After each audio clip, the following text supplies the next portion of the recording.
Ito yung pangalan. Ito pa yung medyo hindi... Wait lang. Naka-live ako.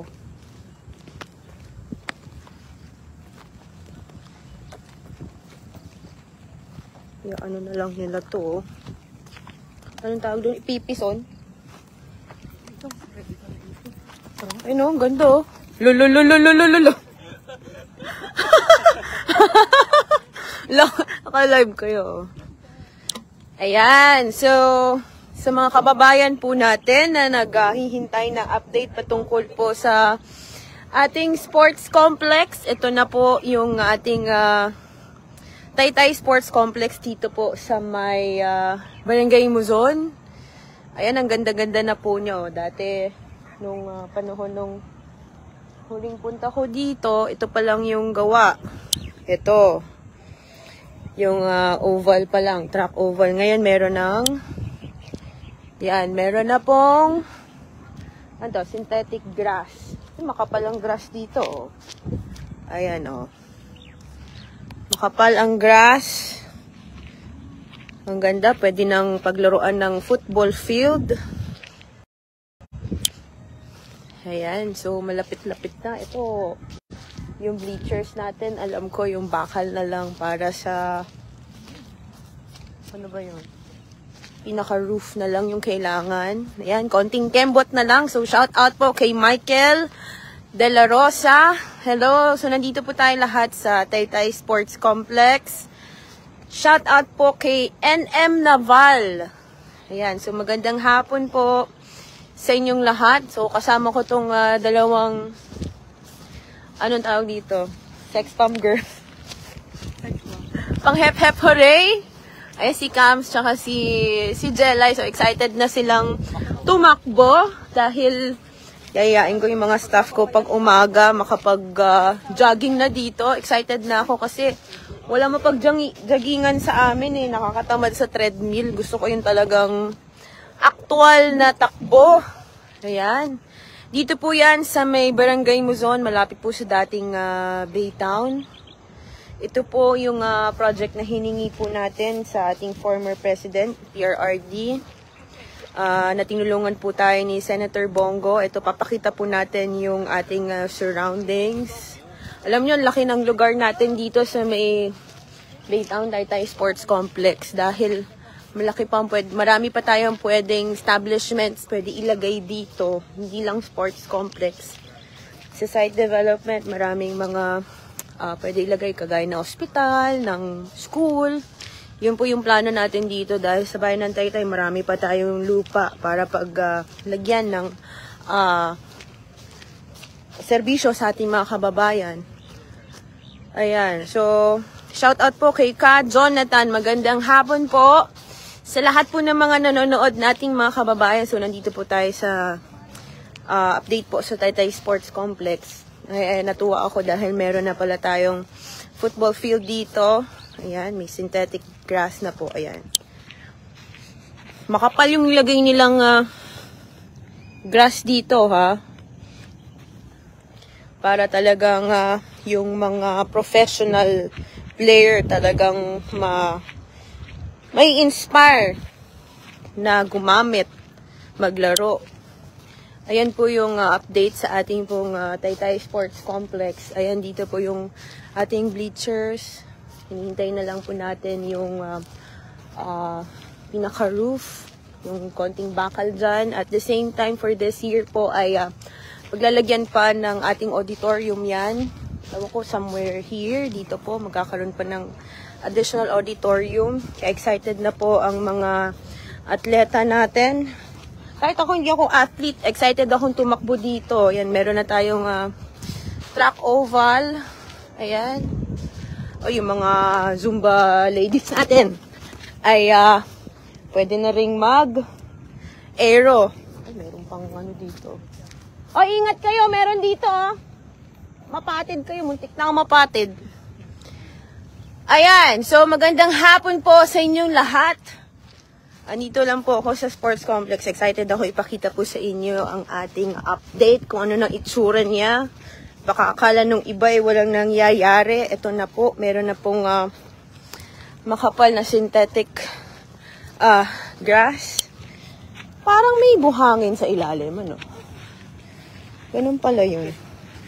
Parang ito yung nakita ko sa sa BGC, yung pinag-footballan ng mga, anong tawag na nagpo-football doon? Mga ng football players natin. Askal! Ang ganda ng grass, oh. Yan, so shout out po kay May Garcia. Yan, tingnan natin yung track oval. Ang ganda rin, oh. Hindi basta-basta yung nilagay nilang flooring dito para sa track oval natin, eh. Ayan. Pabati po kay Nonoy Watimar Pialago sa SMTE HOA. Magandang hapon po sa inyo pong lahat. Kay Lovelyn Pantua. So, magandang hapon po sa inyo pong lahat. Sa mga bagong nanonood, update lang po. Ano na po itsura ng ating Taytay Sports Complex ngayon. Pakalaki na ito. Pwede po mag-soccer. Dahil nakita nyo naman, meron tayong malaking field dyan sa gitna. Itong dalawang to, takbo ng takbo. Kala mo naman kala mo, papayat siya ng ilang hakbang. Loko mo na sarili mo. Gusto ko na mag-jogging-jogging dito ng hapon dahil sa bayan, nakakatamad na mag-treadmill. Ito pala simula, oh. Ayan, oh. Ito pala simula. Oh. Oh, ready? Ready, get set, go!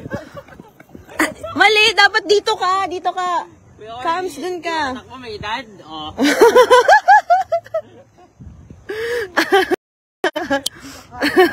Shout out po kay Christina Min. Ay, magandang hapon po sa inyo lahat. Ayan. Nahingal ako dun, ah. Sa mga bagong nanonood, yan, nandito po tayo sa ating ongoing construction ng Taytay Sports Complex. Ayan, so ina-update lang po natin yung mga kababayan natin na ito na po ang lugar kung saan pwede na natin ganapin yung mga malalaki nating mga events. Hindi na tayo mamasahe papunta sa Marikina Sports Complex. Meron na tayo mismo sa ating pong probinsya. Napakalaki po nito. Dito po sa bayan ng Taytay ay almost 13 hectares po ang lupa pa natin dito sa lugar na to na pwedeng paglagyan pa ng iba't ibang mga government facilities. Hindi lang sports complex, no, dahil maliit lang yung hectare na kakainin ng Taytay Sports Complex. And in the future, sana magkaroon pa tayo ng hospital dito para mas malapit sa mga kababayan natin sa Floodway at Arenda. At meron ding mga school. Siyempre, sementeryo dahil siksikan na ang mga namamatay dyan sa bayan. Wala nang paglibingan. Kaya, ito po yung update natin sa ating Taytay Sports Complex. Ay, hingal akong haba ng nalakad ko. Dati, ito lang yung meron yan. Ito yung para sa track and field. Ayan. Hindi basta-basta inilagay nilang materials dito. At ito na rin po yung ating football soccer field area. Pwedeng pagganapan ng mga ganyang sports. At itong mga kasama ko at mga ibang staff dapat i-require. Hindi na may require. Gusto ko na talagang pagpawisan. Siguro ilang rounds ka lang dito, no? Payat ka na. Mga 10 lang. Pwede ka na Miss Universe, no? Hi, Kang. Sama ko si Jelay ngayon. Ayan, si Jelay na nag-i-imagine na kami kanina. Grabe hingal. Uy, may ano dyan, ha? Baka muntik na ako mapatid doon. Parang lubid. Alam po, guys. So, ito pong project na to ay atin pong ginawa ng resolution nung ating pong last term bilang konsehal. Hiningi po natin sa ating pong former president, PRRD, project po ni Senator Bongo. Kaya maraming salamat po. Wala pong ni Singkong Duling, wala pong nilabas ang pondo ng bayan natin dito. Lahat po ito galing sa National Fund. Kaya maraming salamat po sa pagpondo nito para po sa amin. Hindi po pwedeng sabungan to. Pumunta po kayo sa ibang lugar. Ayan, so 1, 2, 3, go. Dito. Ay, ang ganda oh. Ang ganda sa picture. 1, 2, 3, go. O si Kuya Orly, oh. Vlogger ka kanina. Tingil ako. Oo nga. Ha! Simula tayo. Pag gusto ko mag-jogging mga Friday dito, kantong oras pwede rin pala, no? Alas 5, 4:30, no? Ngayon, Late na. maliwanag na siya. May pasikat ng araw. Anong oras, no? Magsi-6 na, maaliwanag pa din. Ayan, so, ito pong ating sports complex ngayon. So, guys, update lang po ito. At ito po isa sa pinagmamalaki ng ating pong bayan. Masaya ako, pwede na tayo mag-jogging dito. Jogging na tayo ng Friday dito. Ayan, so, ito yung ating football area, soccer field. Ito yung grass. Ayan.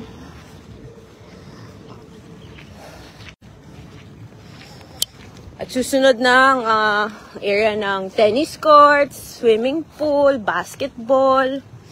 Maliit na yata ang San Juan Gym. Recently, nagkaroon tayo ng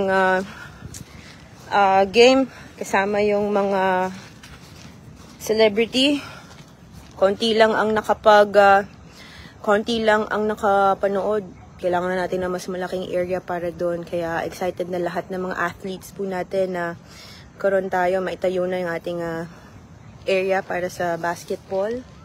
So, yan guys, hindi na ako mapapakahaba pa. Update lang muna tayo. Pinasyalan lang po natin yung isa sa mga nilakad po natin, hiningi po natin na project para po sa bayan po ng Taytay. So, with that, pwede po ba kami mag-jogging? Pwede naman po. Iayusin lang po natin yung sino magre-regulate nito kasi hindi pa po tapos. Pero alam ko, bawal pa magpapasok kasi syempre hindi natin alam kung sino ang magme-maintain ng cleanliness nito. Ito po ay ating may nagtatanong, saan po yun, Vice? So, ito po yung ating Taytay Sports Complex dito sa Barangay Muzon. Ayan, ang ganda ng view. Ayan. So, ito, huling glance bago ko umalis. Okay. Ayan. Ayan. So, doon na lang pong agriculture office. Tingnan po natin kung papayagan po tayo. Ayan. So, muli, maraming salamat. Happy birthday po sa papa ko kay Eric Cabral. Get well soon, mama. Nasa hospital siya ngayon. So, sana makauwi ka na dyan. Nami-miss ka na namin. Pen. Ting kapatid ko. Hi ka, hi. Hello po. Ayan, so guys, tapos na pala ang office hour. So, it's already 5:50 p.m. in the afternoon. Maraming salamat po sa mga nanonood. Patuloy po na sumusubaybay ng ating mga live. Galing po ako kanina sa URS Binangonan na invite po tayo mag-judge ng singing competition doon. Tomorrow, see you po ang URS Taytay. Yes, ito po yung sports complex sa Taytay. Hindi pula po ako sa ibang bayan. Ito po yung sa bayan ng Taytay. Yan. So, excited na kami lahat. Testingin kung tumakbo-takbo dito ng konti kung pwede na sa mga athlete natin. May mga linya na, oh. Ang ganda. Yan. So, ito po muli yung project na hiningi natin para sa ating pumbayan. Ito po yung nung malapit na po ako mag-last term noon. Hiningi po natin sa ating former president kay PRRD. At binigay po ito through Senator Bongo. Kaya ni Singkong Duling wala pong inilabas na pondo sa ating pumbayan. Kaya mapalad po ang ating pumbayan dahil marami pong tumutulong sa ating national. At ito, soon to rise pa yung ibang mga sports activities natin dito. At for this year po ay magkakaroon pa ng auditorium. Tuloy-tuloy na po yan. Tinapos lang po ang phase 1 and 2. Ito po yung oval natin, track and field. At of course, yung ating pong bleachers, konting kembot na lang ay pwede tayo magdaos sa mga malalaking events dito. Katulad ng mga concert. Kasi nung nakaraang fiesta natin, nang hiram pa tayo ng open ground sa SM. So, in the near future ay hopefully ito na po yung gaganapin. Dito nagaganapin yung mga malalaki nating events sa bayan po ng Taytay. Tutuwa ako dito sa flooring natin na to. Hindi siya semento. Para na tayong pang world-class sports complex tong pinagawa natin. So, maraming salamat po muli sa inyong lahat. God bless you. Enjoy the rest of your day. Good night, everyone. Ito po yung nag-update lang ako. Thank you!